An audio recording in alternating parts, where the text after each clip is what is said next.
Okay, and we're rolling. Roll back, roll back, roll back.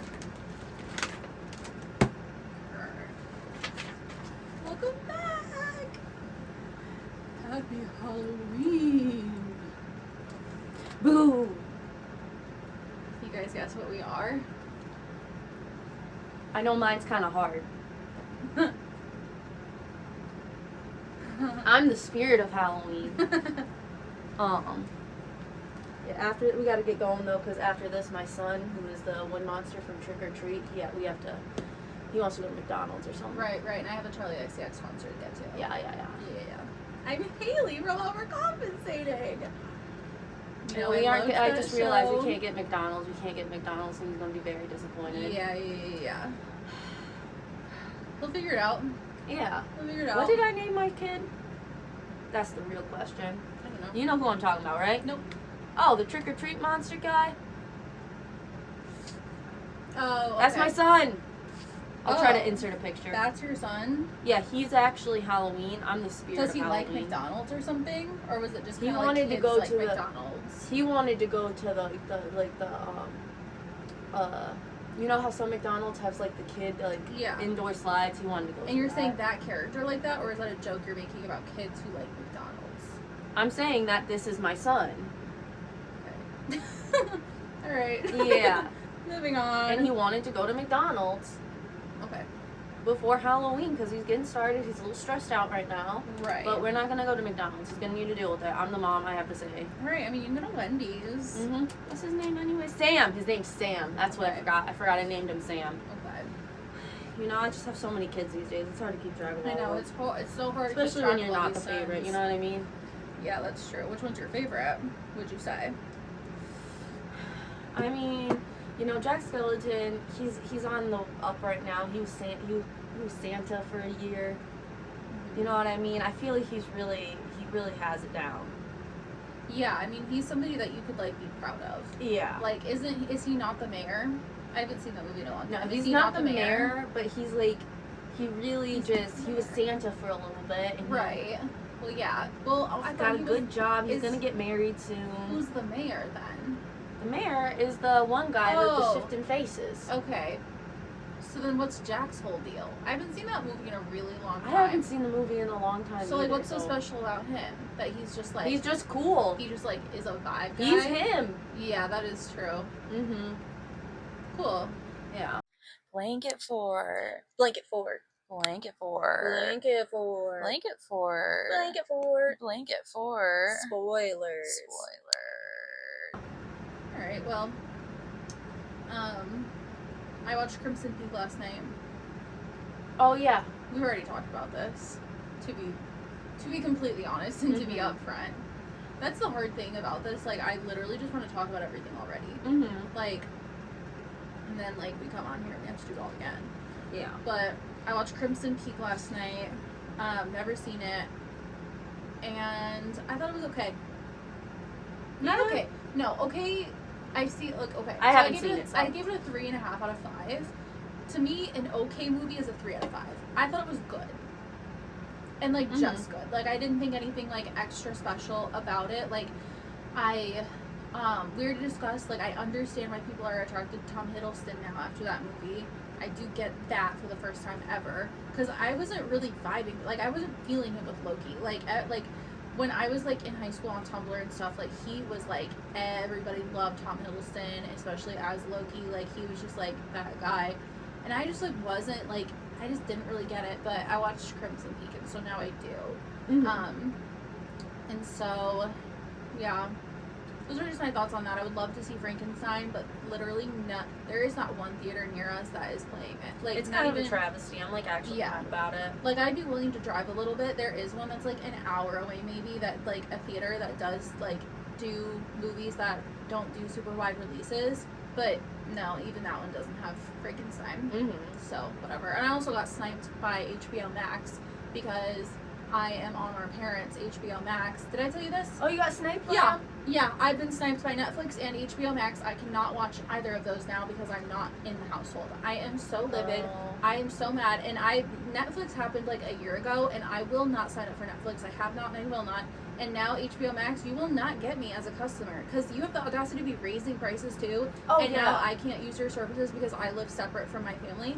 Like, we have 4 that's so profiles. Like, that is not that egregious. Like, that is, I think, a totally normal amount of profiles to have. Like, we don't share our password. Like, we aren't password sharers, like, with other people.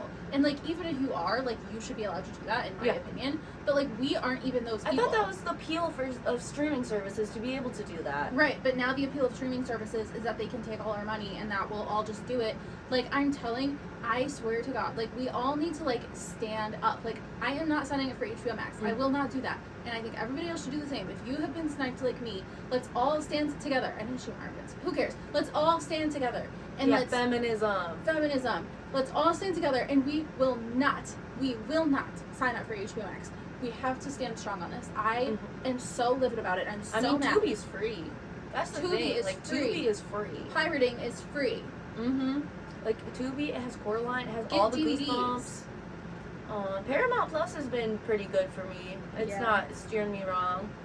I've been watching a lot. Have you ever seen the show Are You Afraid of the Dark? No, I've never seen it. It's I used to watch it. It's kind of like Goosebumps. Yeah. I used to watch it a lot when I was a kid, but I like the 90s version the best. Okay.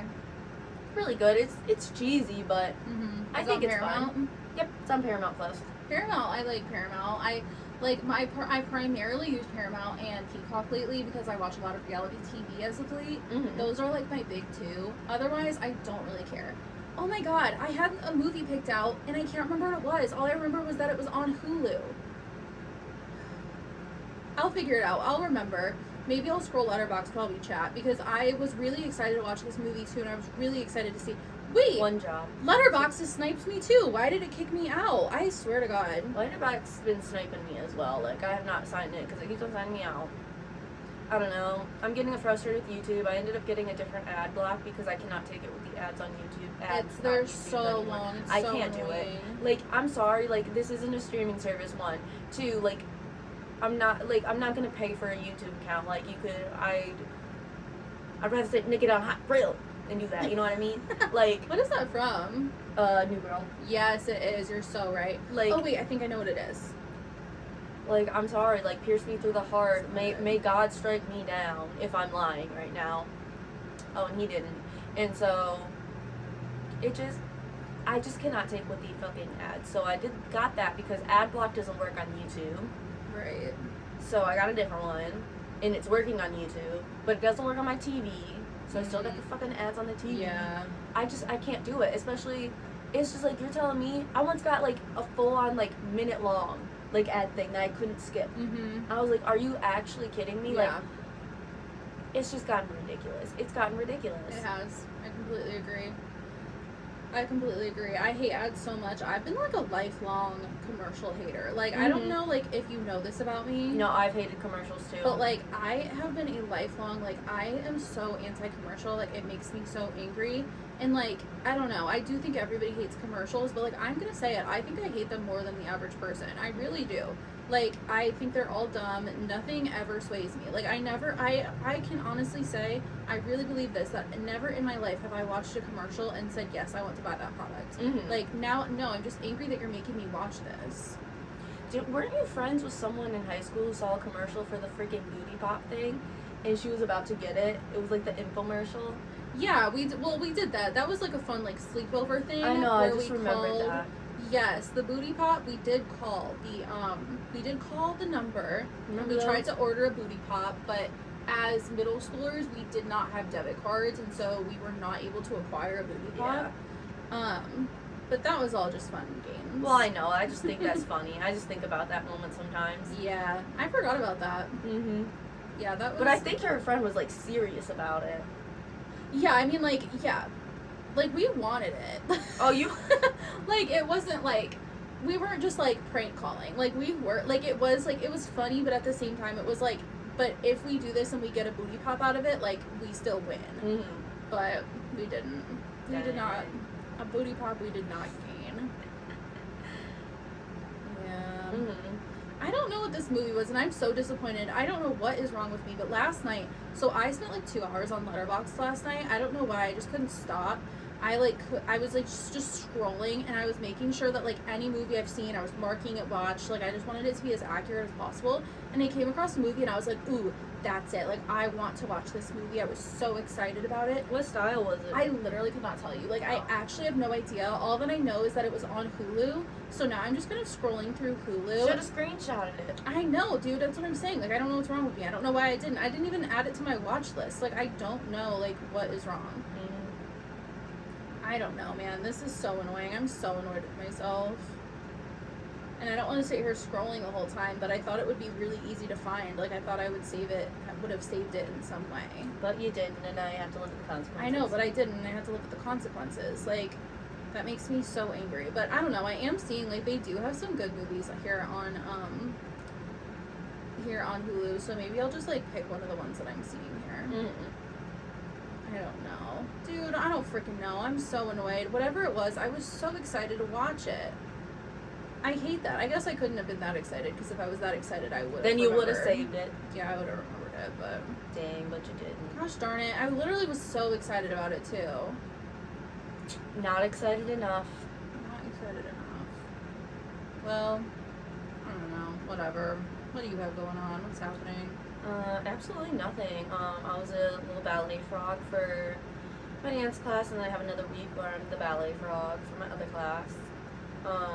And then when I work front desk, I'm gonna be Black Cat, so, you know, I really have nothing else going on. Just been watching a lot of movies. I plan on doing a Nightmare on Elm Street rewatch tomorrow, because I did my Scream-a-thon, like, 2 weeks ago. Scream is just that. It really is that. It is that slasher. It is that girl. It really is. Yeah. Like, I will not be watching Scream 7 because Scream 6 was the best, like, ending for it. But it really is. Yeah. I watched Freddy vs. Jason again yesterday because it was on, it just got put on HBO Max. Yeah, I know. It's a sore topic, but I did watch it. And that movie is so campy, so fun. Jason looks the hottest that he's ever looked. I'm just gonna say it, he did. Hey, that's your truth. That's your truth. And I'm living in it. And I just don't like Freddy Krueger. Like, I'm sorry. Like, the thing about Freddy is, like, he's all freaking talk. He's all freaking talk. The moment you pull him out of that dream world, though, it's like all that scare factor goes down. I could outrun you. And it's like when you were alive, you only killed kids. And it's like, that's pathetic. It is, you're right. Pathetic, Freddy. Like, Fredward, shall I say. Yeah, there's, like, nothing scary about, like, somebody who just, like, only takes, like, advantage of, like, the most vulnerable. Yeah. It's like, okay, great, like, you can kill a child. You can kill someone, like, a third your size. Ooh, you're so scary. You're so bad. Like, no, you're a loser. But in that same vein, I will say, in the dreams, he's unstoppable. Right, and that is scary. Well, that is a But you pull thing. him out of his dream world, ooh, even he knew. Once he saw Jason, he was like, oh, no. Right. Oh, no. It's like, that's why Jason clears. I had a dream last night that I fell in love with a home intruder. You know what? Live your truth, man. Live That's your true. truth. Maybe it was a prophetic dream. No, I don't think so. No, maybe you're gonna get robbed tonight. No, and I don't you're gonna think fall so. in love. Well, no. So you're here's gonna get the story. married. Well, here was the story. So I was house sitting for grandparents, and they weren't our grandparents. I don't know who they were. It was a random house. But I was house sitting, and I was just in this house, and like somebody comes up to the door with a gun, and like I think it ended up being like a miscommunication, like a little bit of confusion. Like they thought I was breaking into the house. I thought they were breaking into the house. But then like I was like really like I was like, I'm gonna fight for my life here, and so there was a little bit of a tiff. There was a little tussle. Okay. But yeah, love blossomed. That's so great for you. You found love in a hopeless place. You did find love in a hopeless place. So, but it was just a dream. So. And then you woke up and then the harsh reality hit you. That you didn't actually almost get robbed last night. And you didn't fall in love with the robber. And you know what? If I'm being honest, I woke up with a crazy stomachache too. So reality hit me really, really hard. Dude, that's crazy. I woke up with a violent stomachache. Multiple times last night. Who knows? Maybe you visited in a dream of like an alternate reality of yourself, and in a different reality, that's your truth. I don't know. So sometimes I think that's true, but then sometimes I'm like, no, that's stupid. I think that's about. I think that like literally anything that's like mystical. Like, okay, like let's talk ghosts since it's Halloween. Like sometimes I'm like, yeah, ghosts are real, and then the other times I'm like, no, that's stupid. And that's just my truth. Like I literally fluctuate between the two, like by the hour. Like if that pumpkin flew off the thing right now, I'd be like, that was a ghost. And then maybe like 30 minutes later, I'd be like, no, that's stupid. You see, I just don't really care enough, I don't think. I'm a believer in ghosts just because I think it's fun to, but you'll never catch me like actually arguing with someone. See, and I think that's my truth too. Like I love astrology. I'm obsessed with astrology. I'll talk about astrology all day. But do I actually, like, if I really reflect in, do I actually think I believe in it? No. I just think it's fun. I think it's fun, and I think it's a way to like talk to people and connect with people, and I think it's like a cool way to like reflect in on yourself. Like, do I relate to this? Is this something that I do think is like in alignment with me, or like is it not? Like, I don't know. I just think that's fun, but like I don't know. Sometimes like I do think that I run the risk of religious psychosis. I do think that that's something that I am capable of, and I'm not like saying that to be funny. Like I really mean that, because like if I'm like in a really dark place or like really feeling very lost or something, like I actually. And then the TikTok tarot readers come on your page, and they always come on your page when you're at your lowest. Absolutely. At your apps, you will be rock bottom. No, they know somehow. And I will genuinely be like, okay, what does my chart say about this? Like, what, like, I will start, like, I understand why people, like, turn to, like, religion in their darkest times, because I am, like, I need guidance in some way, shape, or form, but, like, for me, it's, like, new age spirituality that I turn to, and I don't really like that about myself, to be completely honest. Like, I don't think that's, like, a good, like, thing, but it is something that, like, I tend to do. But now that I'm older, I'm a little bit better about, like, looking like inward on that and making sure that I'm not like doing something, like, that I'm not being crazy about it, because I think in my early 20s I was way too into like astrology and stuff. Like I think that I was like really clinging on to dear life for to astrology, and now that I'm like older, I think I'm just kind of like, okay, no, like it's a passing thought. Like it just enters my head and I'm like, no, that's stupid. I had a thought and then I completely passed through my brain too. Right. I mean, I think that way about mermaids, but let me tell you something, man. When I talk about mermaids, I like to believe that they exist just because I think it's fun. You know what I mean? Right. Yeah. Like it's just fun. Like it's fun to believe. I will always block one of those freaking condescending paleontologists who are like, if mermaids existed, they wouldn't look like this. Why are you being condescending about it? Why can't you just let me have fun and whimsy? See, unfortunately, why can't you just let me have fun and whimsy? Unfortunately, like I feel a kinship towards those people because that is kind of how my brain works too. Yeah, well, you don't like fun and whimsy like me. Nobody does. I mean, yeah, I think that's like true in a sense. Like I think that you have like more of an affinity for fun and whimsy. Like I think that I enjoy it, but it's like a little less like integral to like it doesn't come as naturally to me. Like what comes naturally to me is like what people would say are like typically like left brain things. Like that's kind of what is more in alignment with like my natural essence. See, I saw something on TikTok. I saw someone talking about this on TikTok, where they talk about how dinosaurs were actually not on the fall off before they like went extinct. And to me, my brain immediately went in, okay, so aliens took them off. See, so and we my had brain would aliens never go there. off them. They And were I getting too respect smart, that. and the aliens were like, no, we can't let this happen. I feel like there's like a level of creativity that you're able to tap into that like I just don't have access to, and I do respect that, but like I would never go there. Yeah, that was my first thought. I was like, okay, so aliens are real, and they off the dinosaurs. Me, I would just Google, okay, then what happened? I would just type it in. Okay. I would chat GPT it. No. Just kidding. Don't even joke about that.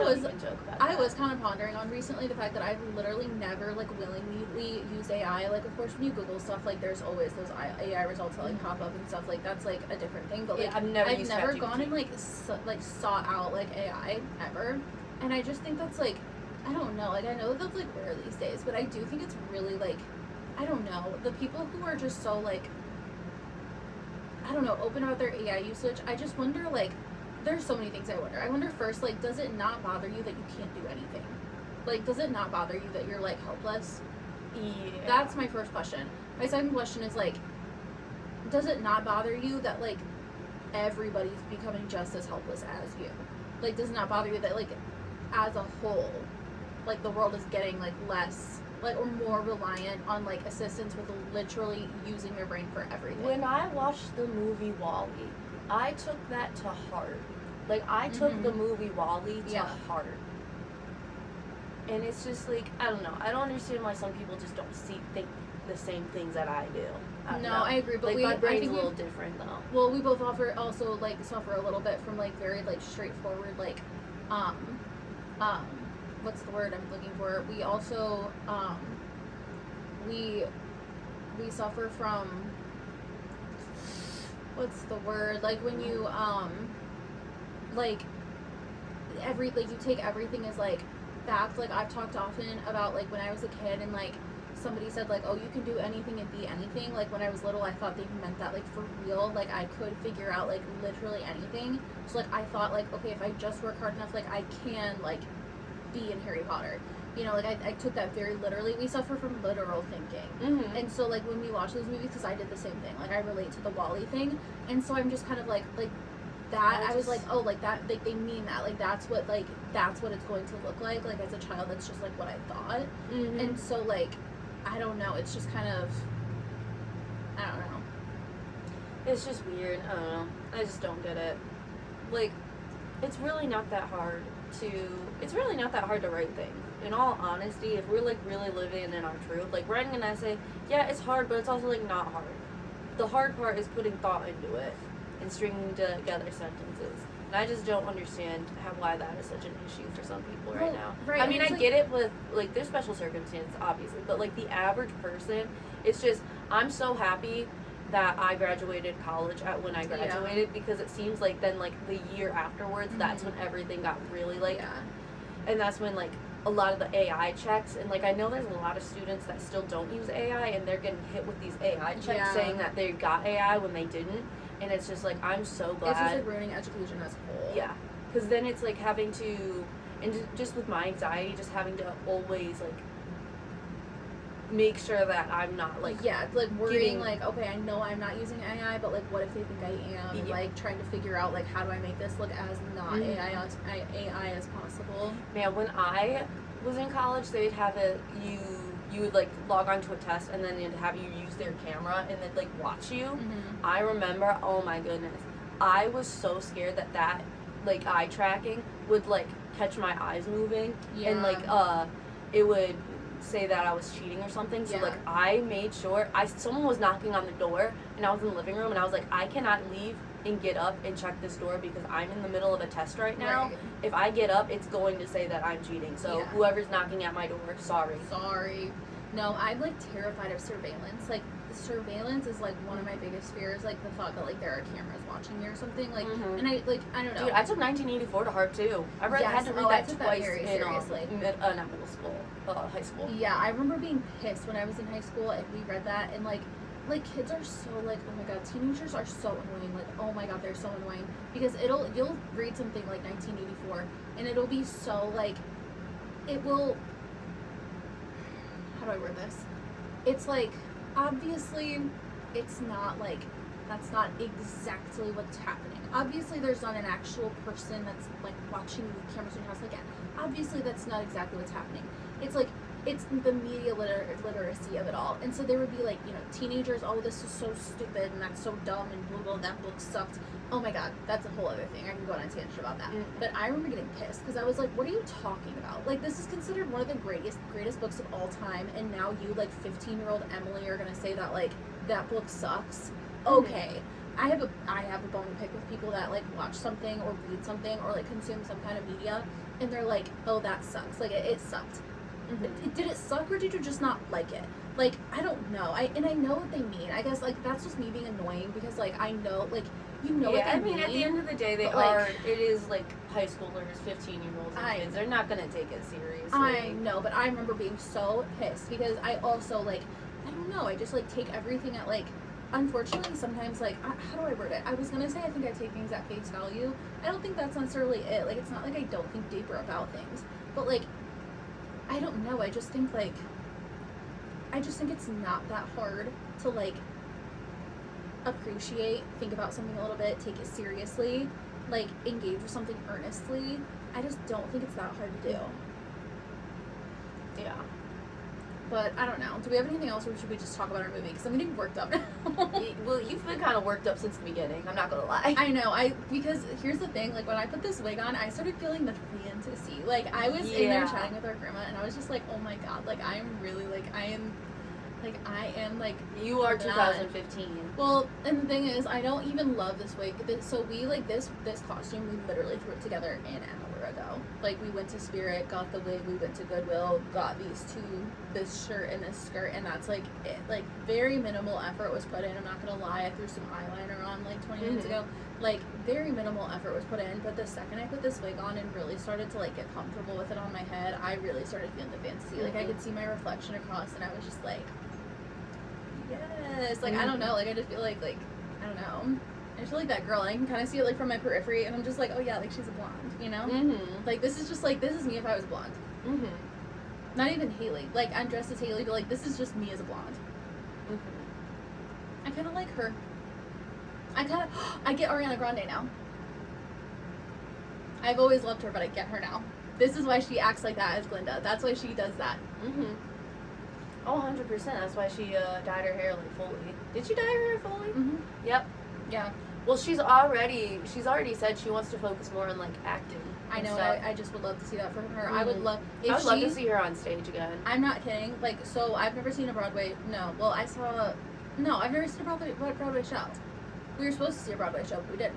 I've never seen a Broadway show. If Ariana Grande got on Broadway, did a show, we would take a trip. We would be taking a trip. I just don't know what Broadway show she'd be on right now, because Broadway kind of sucks. Like, I think it's thinking it's either on strike or it's going on strike. So. Oh, really? Yeah. I didn't know that. Yeah, money reasons. They don't pay their freaking people right. Right, I know, because there's one show, I can't remember what it is, but I know that there was like a big controversy because they were bringing it onto Broadway, but they were still classifying it technically as like a touring company, but it's having an extended stay on the tour on Broadway, so they were only having to pay the people as touring actors, even though New York City is like the most expensive city ever to freaking live in. Yeah. And so there was like a big kerfuffle about that, because like, yeah, what are you doing? Like, God forbid you have to pay the people that are literally making sure that like you have a show to even put on. Yeah, it's just ridiculous. Yeah, it's like fucked up, like majorly. Did you see who they casted as Blair for Hunger Games? Yes, I thought that was so That was cool. awesome. And the funny thing is, like, nobody was taking that audition seriously in the freaking Slatus, because like usually they don't do that. No, and everybody I think that's so cool. Everyone was like, I read the fine print. You're not actually going to be on the screen. It says that you might be on the screen, but you're going to get a tour of the thing. So like, I think everybody else saw that video too, and they were just kind of like, okay, yeah. So like, this is nothing. Like, it is like, you'll get a tour, maybe you'll meet the cast. So people were just like joking around with it. But his was really good. He did it all himself. Every aspect of it was him. Even the like, he composed it himself, I believe. Like, I think that is so cool. He's gonna have an actual role. I'm so excited for him. Yeah, I think it's like, and it's Haymitch's friend. Yeah, I wanted to get the name of the dude. Yeah.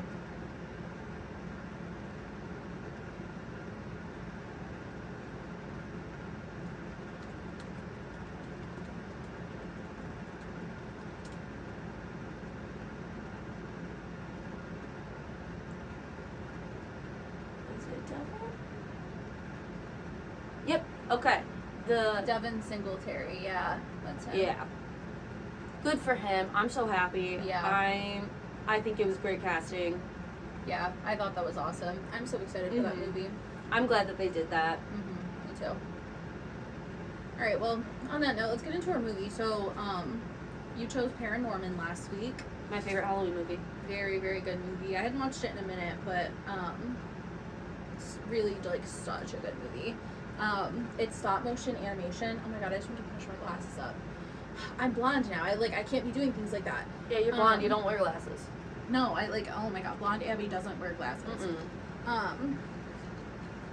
But she does put her coffee strategically between her legs.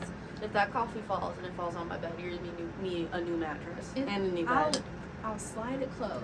Thank you. Good grief. Okay, so it's stop motion claymation, and I was just telling you in the car, like, when I first watched this movie, it's been a very long time, so it was kind of when I was just, like, not really, like I just watched movies. I wasn't, like, in my, cinephile era yet, and so I didn't really, like, understand and, like, fully grasp, like, what all went into making a film that is stop motion, and it is in claymation. And so watching it this time, I just thought that it blew my mind. And then I watched a bunch of YouTube videos on, like, the making of it and stuff, and I just think that is the most incredible thing. Stop motion. We are not talking about that enough. We are not talking about that enough. That is insane. Stop motion and just claymation is some of the most fascinating forms, like, of media to me. I think it's so beautiful what you can create with just clay. It doesn't even, you can make something with freaking Play-Doh or something. Right.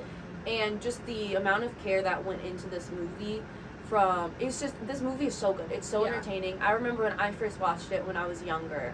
Ever since then, I watch it every single Halloween. It is so good. It is my favorite Halloween movie. It's just so good. Yeah. It was the first film to use a 3D color printer to create all of the faces. Yeah.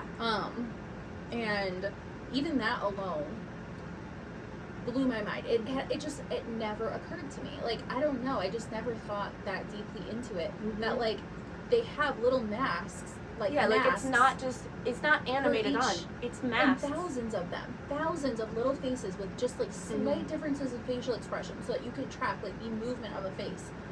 That is insane. Like, it's so labor intensive. Obviously, it takes forever. Oh my goodness! But I think for one of the fun facts, it took like 3 years, 2 or 3 years. Yeah, and then the bathroom scene we'll talk about that a little bit more. But there's, like, the bathroom scene, and it took over a year to animate that from beginning to end. Yeah, and it was like one animator who did that. It's just incredible. It is so insane. Like, and then we'll also get into it more, but, like, the end with Aggie, when it's, like, very, like, electrified and stuff like that. Like, they have actual puppets that looked like that. That wasn't, like... Oh, let me check the camera just to be sure. I just, like, cannot. Like, I just thought it was so cool. Okay, we're still going.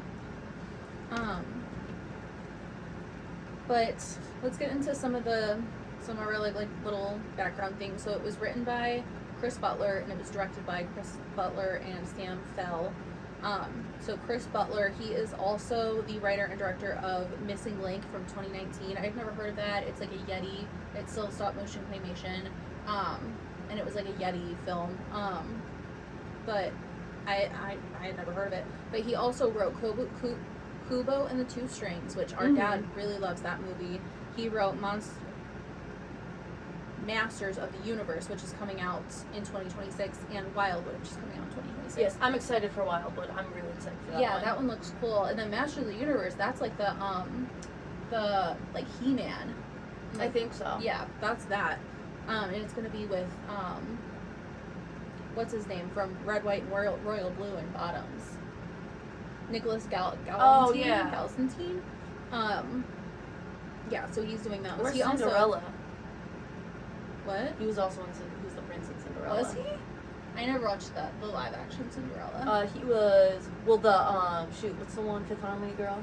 She was in Fifth Harmony. The one with Camila Cabello? Yeah, he was the prince for the one with the Camila Cabello. I thought you were talking about the one with the pretty blonde lady. Oh no, I'm not talking about that great movie. I'm talking about the other Cinderella movie. Oh, with okay. Porter as the. I didn't watch that one either.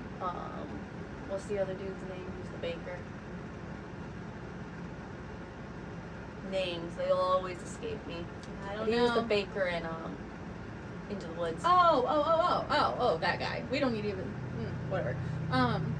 He was also the storyboard artist on, you're really excited, Mr. Bean, the animated series. Lily loves Mr. Bean. I've never watched Mr. Bean in my entire freaking life, but for some reason you are convinced that I watched it. Do you know what? Have I ever told you this actually? Because I think I didn't tell you this, so I realized what it is. It wasn't Mr. Bean that you liked, it was Monk. Yes! It was Monk! I love Monk! And I got that mixed up. But I won't let up, like, you love Mr. Bean. I just know that you love Mr. Bean. Yeah. I've never watched it. He actually always creeped me out, but I love Monk. Ever since I was a kid. Anyway, he also was the storyboard artist for Tarzan 2, The Corpse Bride, The Tale of Despero, and Coraline. Nice. Then Sam Fell, he also was the writer and director of Flushed Away.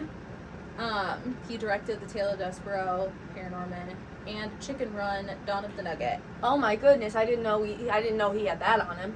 Chicken Run, Dawn of the yeah. Nugget. Dawn of the Nugget. Yep. And they had a really great composer for this as well.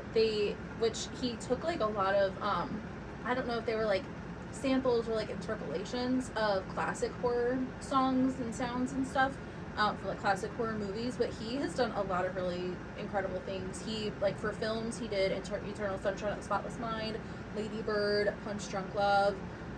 But he also has produced for like a lot of artists, like their albums and stuff, like crazy stuff. He dated Amy Mann for a while and he produced her first album. He worked on a lot of Fiona Apple albums. He produced some of Swimming by Mac Miller, and he was one of the people that completed Circles after Mac Miller passed. Circles was his posthumous album. He works with Paul Thomas Anderson a lot. He was on the One Battle at a Time, or what? One Battle at a Time. No, that's not right. One Battle After Another. Mm-hmm. One Battle After Another soundtrack. He worked on the Graduation trilogy with Kanye. He worked on Beyonce's Lemonade. He was on Frank Ocean's Blonde. Actually, I think he just played instruments for a lot of these, but still, I mean, he's been involved in a lot of like really incredible music. So I just thought that was really cool. Mm-hmm. His name's John Breon. And he just kind of seems like he's like a pretty like talented person. And then for the cast, really, really great cast. It's like kind of stacked, like really, I don't know, I'm like looking down this list again. Norman is Cody Smith McPhee, who he's not insanely famous, but he's done a lot. He's Nightcrawler in X-Men Apocalypse. Mm-hmm. He got an Academy Award nomination for The Power of the Dog. Great. Neil is voiced by Tucker Albreze, and he's like, Tucker Albreze. He was in like all the kids shows. He was in Big Time Rush. He was in Good Luck Charlie. Like the second I saw his face, I was like, oh yeah, like that. Oh yeah. Courtney's Anna Kendrick. Mitch is Casey Affleck. Alvin is Christopher Mintz-Plasse, I think is how you pronounce his last name. McLovin, classic. How to Train Your Dragon. Mm-hmm. Sandra is Leslie Mann, legend. Perry is Jeff Garlin, Shakira. Of course. Grandma Babcock is Elaine Stritch, legend, like literally legend of legend. Yeah, just some really. Oh, John Goodman, Roseanne. I swear to God, I thought he died. Like I had then I remembered he was in Righteous Gemstones. Mm-hmm. I literally, when I saw John Goodman, I literally thought to myself, I was like sad that he died. Like I had like a Mandela effect moment. Mm-hmm. I was like so sad that he died. No. Dude, Ready Whip is a Mandela effect to me. Ready Whip? Yeah. I think you told me about that. Yeah, like it was not spelled that way, in that way, shape, or form. Like, I'm sorry. Yeah. I went into a different universe. On that, 'cause I don't really know what I thought. Yeah, Casey Affleck voices Mitch, and I didn't know this. Mitch is the first openly gay character in mainstream animation ever. Mm-hmm. Disney always likes to throw in first openly gay character, but no, like Mitch explicitly said so. And I love this movie because it really is like a subvert your expectations kind of like film. And I think that's what the charm is of it. And that's what keeps it entertaining. For sure. Definitely part of the point. Mm-hmm. Oh, the actress, okay, so I thought this was interesting. The actress who voices Aggie, she is technically the youngest Emmy nominee in history. Along with, along with the girl in Cosby Show. They were both 6 years old when they were nominated for their first Emmys. Raven? No, Cosby Show. Yeah, I thought Raven was in the Cosby Show. No. Well, I don't know if she was. I never watched Cosby Show. I did. But, no, like the young girl. What was her name? Oh my god. It's the one that, like... You know who I'm talking I know we do, but, you know, names, we can't do names here. But, yeah, technically youngest nominee. She was nominated for a daytime Emmy, though. And the little girl on Cosby Show, she was nominated for, like, the standard, like, Emmy that everybody knows. Oh, yeah, I forgot Raven. She doesn't come on till later on in the show. Really? Mm-hmm. Yeah, no. I never really watched a lot of Cosby Show. Like, here and No, there, I used to watch it, like, a lot. You did? Yeah, I used to watch. I loved all those old shows. I know you did, yeah. I watched, like, Family Matters, The Cosby Show. I watched Family Matters watched a lot. Roseanne a lot. I loved Family Matters. I loved Roseanne. Mm-hmm. I loved The Nanny. Oh, yeah, The Nanny. What was the one? Oh, my God. My Wife and Kids. I loved My Wife and Kids. Oh, yeah, My Wife and Kids. My wife. You're stupid. I liked... What else did I like? Oh my God. Ray Romano.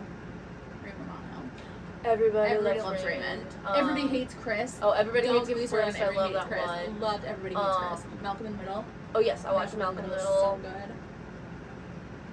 Yeah. Anyway, that was a fun little tangent. But yeah, so that's our cast. Yeah, that was our cast. So I didn't like take a whole lot of notes on this because it was just kind of like, to me, it's just like a feel-good movie. Mm-hmm. You know, like I didn't like break it down scene by scene or anything. Yeah. Like, it's just a good movie. Like so the premise of this film is it's around Norman, obviously, Paranorman. Mm-hmm. And Norman is a young boy who can see ghosts. And we see the first ghost we see is his grandma. Mm-hmm. Love that. His grandma just hangs out. Mm-hmm. She's just like there to vibe, to hang out, She's to like check in. Chill. Love and that. to watch over Norman. Yeah, and watch movies with Norman. Mm-hmm. Love that. Like, I think that's so cool. Because he's misunderstood in his family. Yes, because he's misunderstood and he's like, he gets bullied and stuff. Yeah, because his family doesn't believe he can see ghosts. Yeah. So he's kind of just like the outcast. Mm-hmm. And his dad always tries to make him seem normal. Yeah. And all of that. And his mom's a little bit more understanding, but it's still in that kind of like regular kind of mom way. Yeah. That's, right. Like, that's not really encouraging, but she's more on Norman's side. Yeah. She's like trying her best. Yeah. She's trying her best.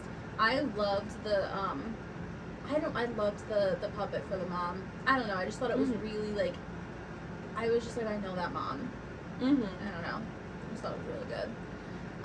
He has a sister named Courtney, voiced by Anna Kendrick. Loved her character design as well. Thought she was just like so cool. I just really like what I like about what I like about claymation is the character designs, because you can have different and unique ones that you just don't always get, especially in this day of animation. Yeah, and there's a YouTube video of the costume designer talking about her process of designing the costumes for these characters. It was really cool. Like, something I hadn't like even considered was how for Courtney's outfit, the pink, she had to find like if you were to buy like a normal fabric, like if we were to just like put this fabric on a puppet, obviously the scale is off, because to me these little diamonds and stuff, in comparison to me, a full-size human, like it looks normal, but a puppet, like that's blown up, like it looks massive. So like even just the little things, like the little fibers have to lay properly. So they sourced baby, they like went shopping, they found like a baby's onesie, and they were like, ooh, this is perfect. And that's like, they sourced that fabric so that they could have like have it just like look just right and just to scale. I would have never even considered the fact that you have to make sure that the fibers of your fabric material is to scale. That's crazy. Oh, yeah. I mean, claymation really, like, it's all about like the little details. Yeah. Which I just find fascinating. Yeah. Because you see like a lot of details even in Norman's room and stuff. Yes. Yeah, I mean, and the fact that like every single piece of that had to be crafted by somebody. Somebody had to sit down by hand and make it like it exists in the real world. You can touch it and pick it up and hold it. Like, that's crazy. And I watched there's a lot of YouTube videos, but I watched another video on them kind of like deciding like the style and how, like, I just tried to get my glasses thing again, about them doing like discussing a style of how they wanted it to all look, and how there's not one parallel straight set of lines in the entire film. Everything is like slightly wonky and slightly off, and I just thought that was so cool. Like, even, like, they showed the vending machine. They had in the YouTube video the vending machine at the end. It's, like, completely, like, but within the film, you don't notice that because it just fits in. But when he's holding it in his hands and it's, like, against real world stuff, it's, like, completely, like, wonky and shifted, but it just, like, it all made sense. It was so cohesive. And fun fact about the vending machine, they sell Cujos, which is a reference to Cujo. Yeah, they all the snacks have, like, a goofy, funny name. They all have something, like, stupid on them. It's funny.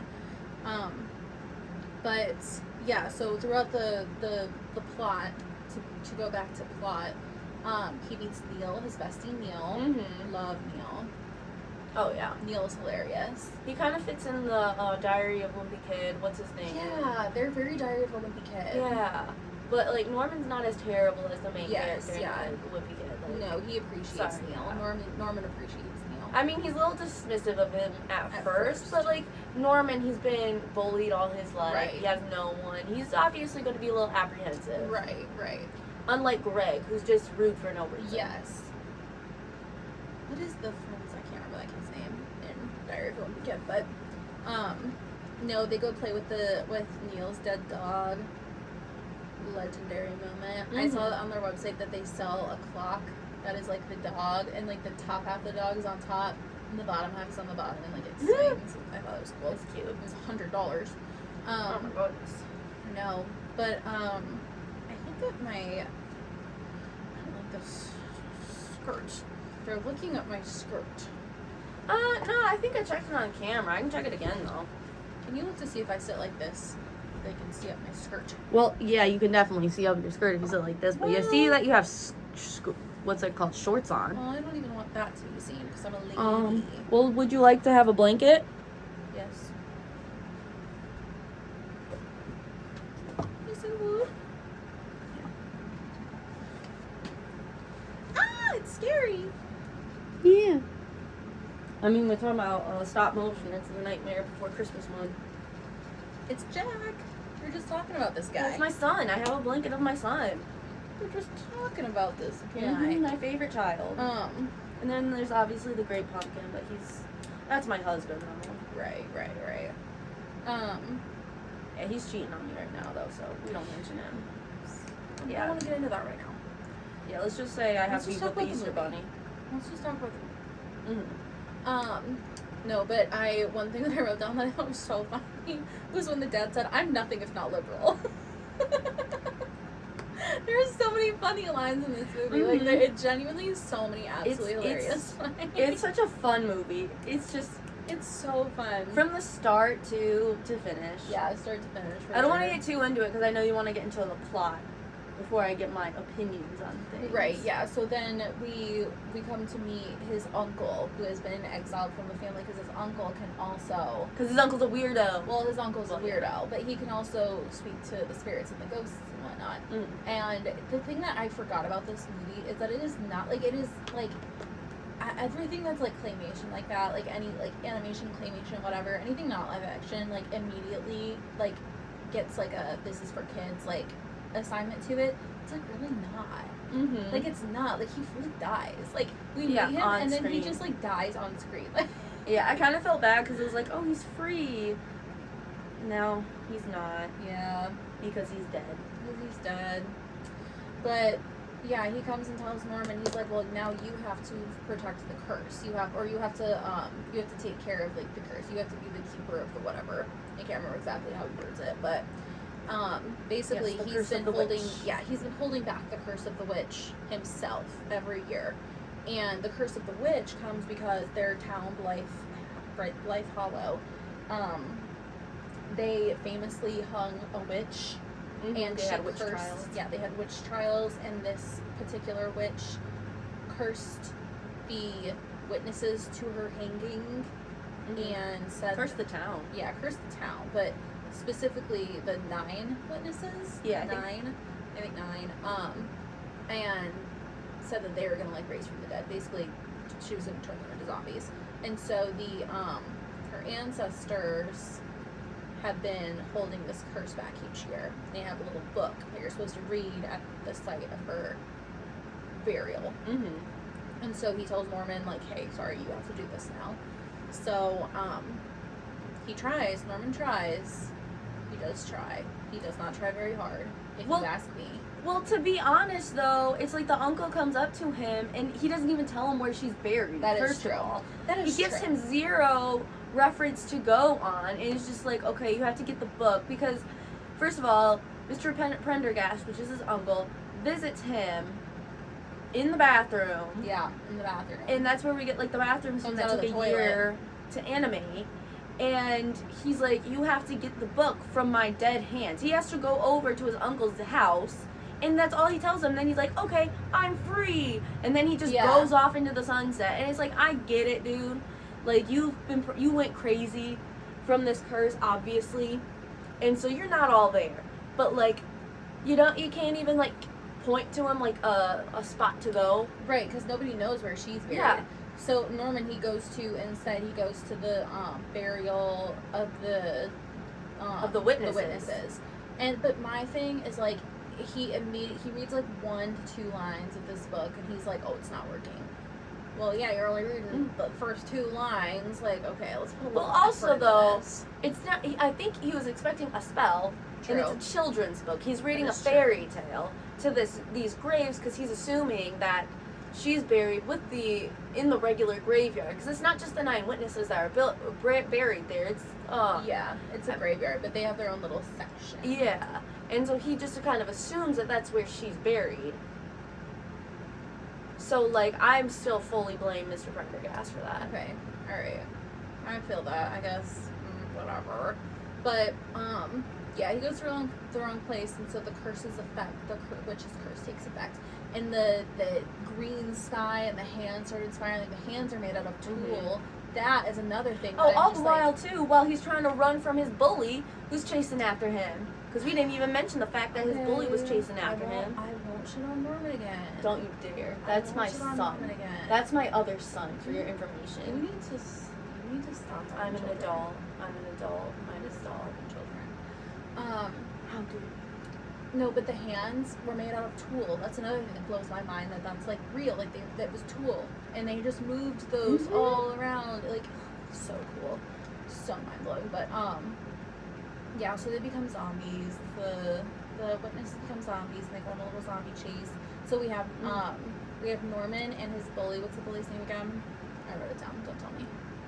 Alvin. And we have Norman and Alvin, and then we have Neil, Courtney, and Mitch. They're all together because Neil and Mitch are siblings. Yeah. Neil and Mitch are siblings. And Mitch Courtney, is like the jock. Yes, he's like the jock. Another incredible character design. Beautiful. And Courtney's obsessed with him, obviously, because she's like a cool girl, like pink, juicy couture jumpsuit type. And they kind of have their own little moment because they're trying to find Norman because she's supposed to be watching him. Classic. Yeah, classic, older sister trying to watch the younger brother. Right. Younger brother sneaks out to go stop the town curse. You know what I mean? Right. Happens every year to me. Yeah, classic. So those 3 are together then, and they eventually meet up again, and it becomes a whole thing. And so the town starts, like, seeing that there's zombies they're riding, because the town obviously was built on a foundation of hating witches. So and this town, let me tell you, they were not scared at all. They were like, we've got to get this taken care of. We're getting guns. We're breaking bottles right now. They were coming for the jugular. Yeah, and they're all pretty panicked. But we soon find out that the zombies, Norman can communicate with them as well as the ghosts. Because he can't just communicate with ghosts. He can communicate with the dead. And so, they feel really bad for what they did. And Norman's like, what? He finds out that the witch was a little girl. Named Aggie. And that, like, literally was so sad. Honestly, from kind of the point where we're in the courtroom scene, because Norman gets sucked into, like, a flashback, where he's there in the courtroom when they sentence this girl. From that point on, I honestly, actually, for some reason, couldn't stop crying. Well, like, I remember when I first watched the movie, and I was absolutely, like, gobsmacked when it revealed that it was like a little girl. Yeah. I was like, oh my goodness. And then it was because Aggie Prendergast, and it was just insane. Yeah, I was like, oh my goodness, like I gasped. Right. And I still Norman ancestor. Yeah, which I find it. We'll get into it after we read it. Not read it. We'll get done with like the plot and stuff because I have a few things to say about that. Okay.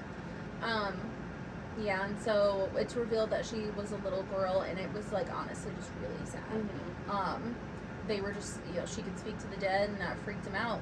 And she also clearly had some kind of like magic, some kind of because her curse is real. She really was able to curse them, and her like when they sentence her, she kind of has she electrifies. Like it's really like it's green and it's white, and she kind of starts like I don't know. It's cool because in the character design they're suggesting that they're related. They have the same eyebrows first of all, but also like Norman's hair stands straight up on end. But when Aggie is like in this moment, she's like her hair is also like becoming this like staticky, like frenzied, like I don't know. It's really cool, like lightning almost. Yeah. And she curses them, and so the zombies reveal that they feel really bad about that. They regret it now. Yeah, they regret it now. They regret it now that she's dead. Oh, because they were scared of a kid. They hanged a kid. Yeah. And, so now Norman's whole thing, he realizes that this book isn't a spell, it's a bedtime story. And I have a lot to say about that, too. Right. And so they're trying to appease her every year. To get her to go to sleep. Yeah, to get her to go to sleep so that she doesn't, enact this curse. But Norman's like, that's not good enough. No, we need to right this wrong. Because you're just putting a Band-Aid over the problem. Right. And so he goes to her actual burial place, which is a tree. And this is, I actually, was rolling my eyes out, sick to my stomach.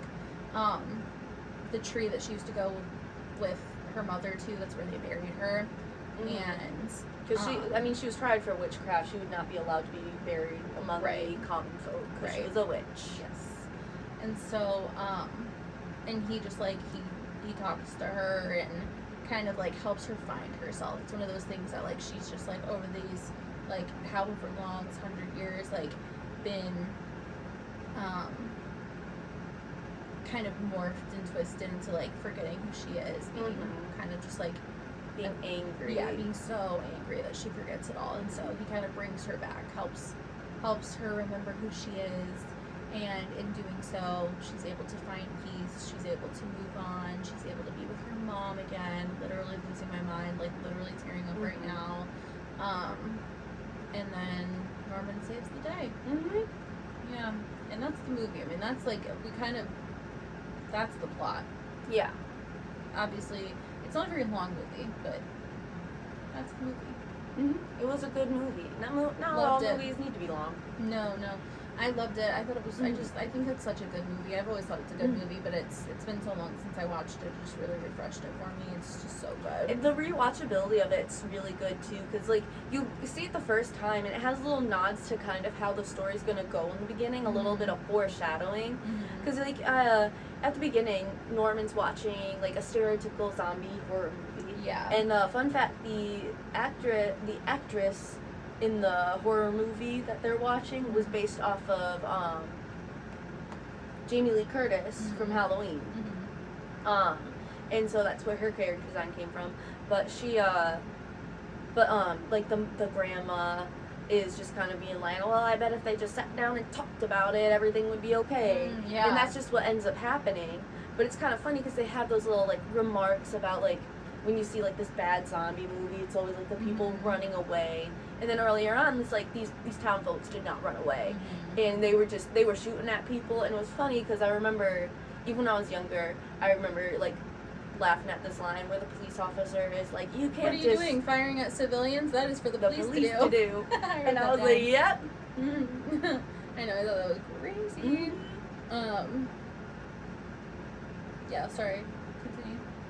And it's just it's very interesting.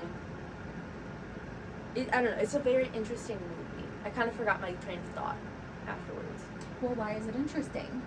just because of like how it was put together. I mean, I think there was a lot of thought into it from like the first act to the second act to the third act. I think it was all very entertaining and flowed together very nicely. I really do like how they have because Norman never mentions that Aggie and him are related. Yeah. They don't mention that, which Yeah. I think is very important because you can focus. That's not the focus. This isn't an ancestor coming back to talk to her. It's not This the is point. Aggie. She relates to him because he was outcasted in the same way she was. I mean, obviously she was killed, but he is able to relate to her a lot more than if they just kept on mentioning, oh well, he's the descendant of the witch and all of that, which I think is nice because it really, like I said, subverts your expectations of what this film should be, quote unquote. You know, I agree. Yeah, because we wouldn't even know because Norman has a different last name because this is presumably his mom's line. So like he has his mom's married name. He has his dad's last name. So the only reason we know that they're related is because we know his uncle is Mr. Pendergrast, Grast, and then Aggie.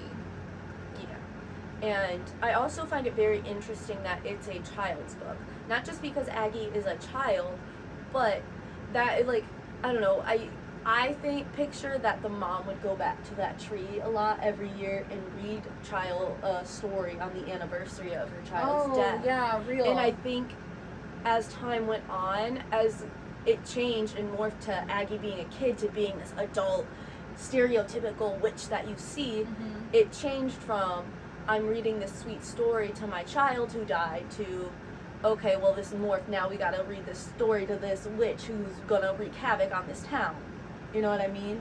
Right, that's such a good point. That's like, because how, like, from the moment, you know, a year after she died, like, somebody had to be reading her that story, and that likely is what it is. Yeah, and it was likely her mom. That is such a good point. And it just makes me sad.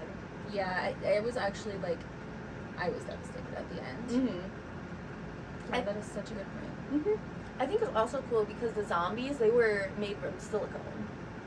So they weren't made like how the rest of like the claymation or the animation was made or the puppets were made. They were made out of like silicone, so they looked a little bit different. And I just thought that was cool. I think that is cool, and I liked all of the costuming was very very time period accurate. They did a lot of research to make sure that it was, and like the materials were chosen with like that in mind. Yeah, with intention. That's what I'm looking for. Everything was chosen with like so much intention, and they each had to have a puppet for their zombie version and their live version, and the like slight changes that are made like to each different version. I just thought it was so cool.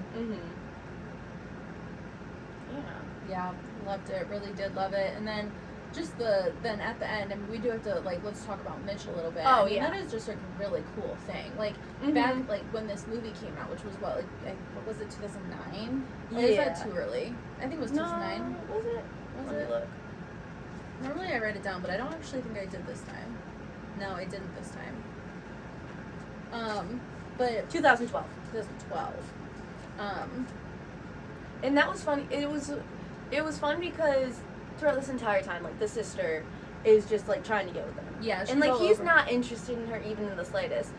And it just comes out, yeah, my boyfriend, because he asks if he wants to watch a movie. And he's like, yeah, I think my boyfriend, you'd like my boyfriend. He loves tube flicks. And you kind of just think it's because he's dumb. Like, you think it's like, the whole time you think it's just like he's not picking up what she's putting down or something because he's kind of like a doofus, like, idiot.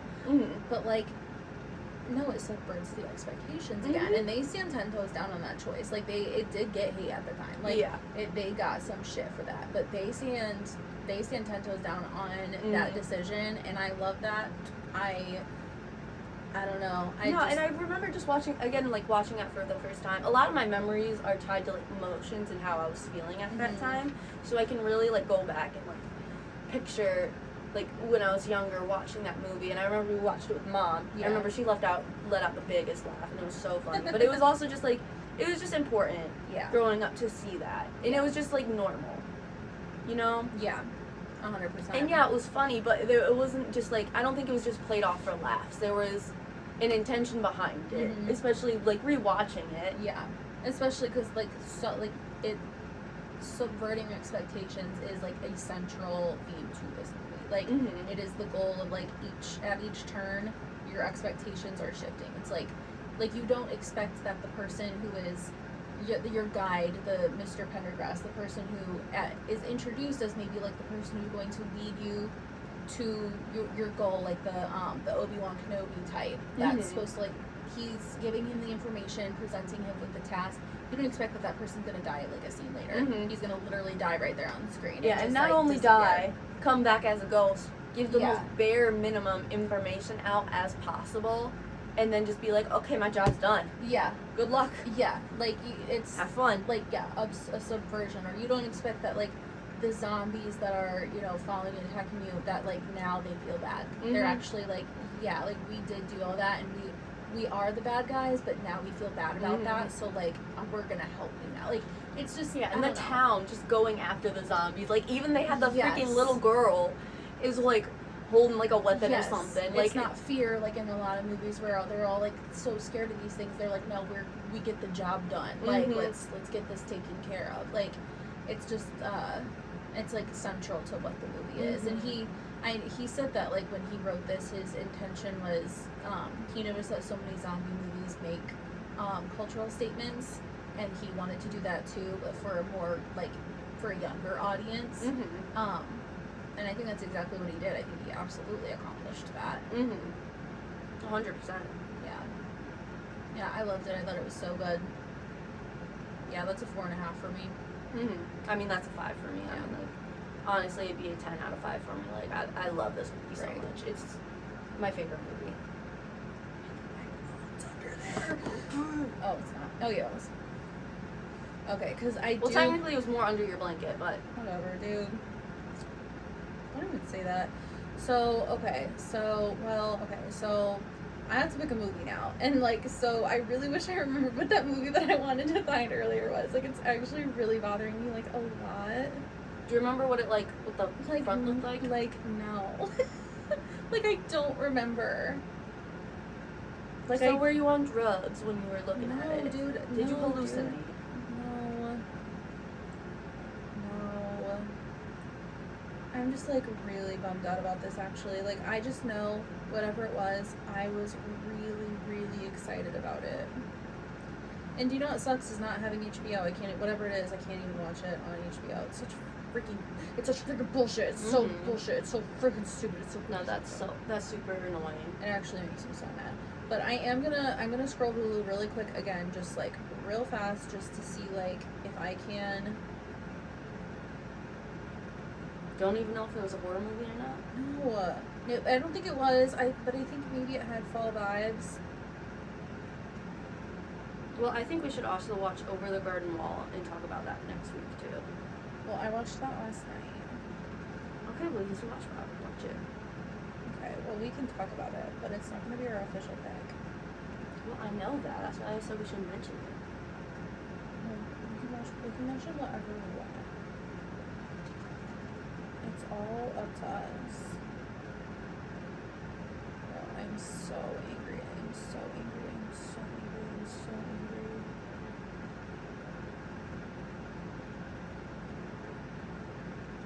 What if I see it and it's like the dumbest movie ever? I'd laugh so hard. It's Peppa Pig the movie.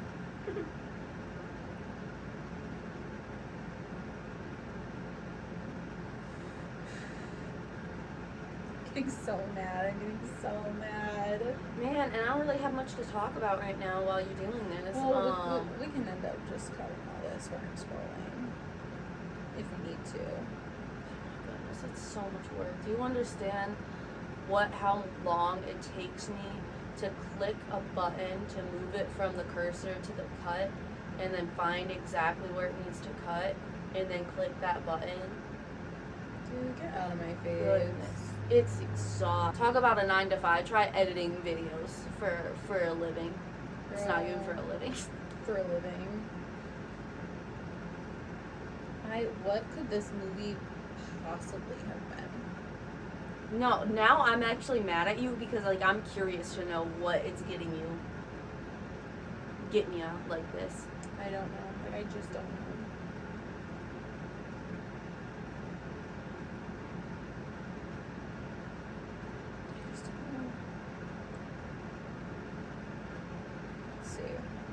I was scrolling through a lot of people's lists on Letterboxd.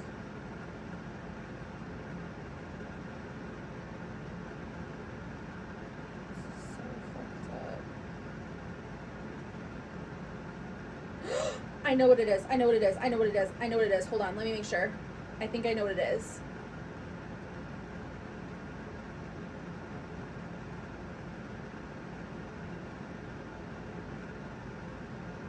I know what it is. Oh my god, I remembered it. I remembered it. Okay, hold on. Let me make sure it's actually on Hulu before I even say it.